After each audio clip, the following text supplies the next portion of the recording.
মানে বিল্ডিং ডিপার্টমেন্টের একটা নিয়ম আছে।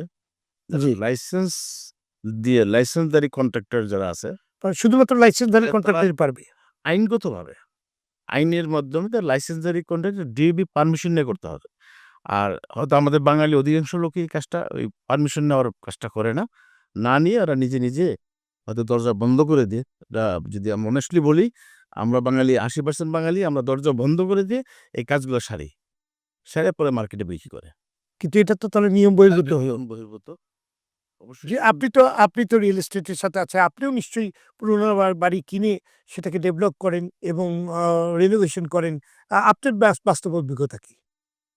আপনি যখন একটি পুরোনো বাড়ি কেনেন। পুরোনো বাড়ি কেনার পরে হলো আমাদের যখন আমরা লিগ্যাল প্রসেসে যে কোনো দেশে লিগ্যাল প্রসেস যখন আমরা বিল্ডিং ডিপার্টমেন্টের কোনো একটা প্ল্যান সাবমিট করতে হয়, এখানে অনেকগুলা উইংস আছে। আপনাকে আর্কিটেকচার হায়ার করতে হবে। আর্কিটেকচার পরে আপনার এখানে প্লাম্বার, কনস্ট্রাকশন, ইলেকট্রিক, সোয়ারেজ এই প্রতিটা পারমিশন আলাদা, আলাদা নিতে হয়।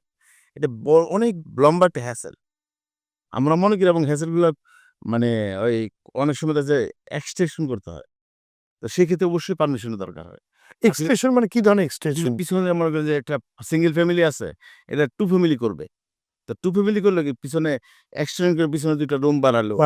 বাথরুম, কিচেন এভাবে অ্যাটাচড করলো। সেটাতে আপনি সেক্ষেত্রে অ্যাপ্লিকেশন করে পারমিশন নিলেই হয়। কিন্তু প্রতিবন্ধকতার কোথায়? না প্রতিবন্ধকতা না টাইমিং, টাইমিং প্রতিবন্ধকতার সময়। মানে সময়টা বেশি লাগে। এখানে বাট একটা এলাকায় কি আপনি ইচ্ছা করলেই আপনি আরো ২ টা রুম বাড়াতে পারবেন? না, এটা প্রতিটা বিল্ডিং ডিপার্টমেন্ট ডিওবির প্রতিটা এরিয়াতে এদের রুলস বিল্ডিং কোডের রুলস আছে। রুল জোনিং যদি তার রোড জোনিং হয় তাহলে সে বাড়াতে পারবে।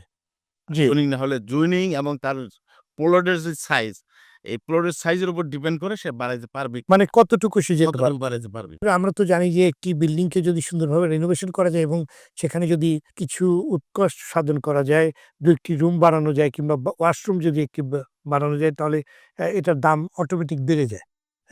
এটা আসলে কি আপনার কতখানি বাস্তবসম্মত? অবশ্যই বাস্তবসম্মত। কারণ আমরা একটা আমাদের এই এখানকার যে বাড়ির স্টাইলগুলা ৩ টা বেডরুম তাহলে ১ টা বাথরুম থাকে। জি। যেটা কিন্তু কিন্তু সবাই আস করে ২ টা রুমের সাথে ২ টা বাথরুম থাকবে। বাথরুম এটা সবাই আশা করে এবং এটা হলে বাড়ির ভ্যালুটা বেড়ে যায়।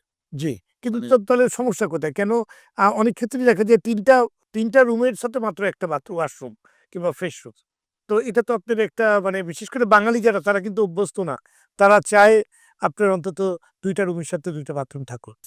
যে কারণে আমরা এখন বাড়ি করলেই ১ম চিন্তা করি আমরা একটা বাথরুম কিভাবে করা যায়। 2nd ফ্লোরে একটা বাথরুম আছে, 1st ফ্লোরে কিভাবে একটা বাথরুম করা যায়। তো আমরা কেন অনেক বাড়িতে কি ফার্স্ট রুমে বাথরুম থাকে না? সিঙ্গেল ফ্যামিলিতে বাথরুম অনেক সময় থাকে না। থাকে না আমরা নিজেদের যখন আমরা নতুন পুরান বাড়িটা কিনি, ১ম এ আমরা একটা বাথরুম তৈরি করি।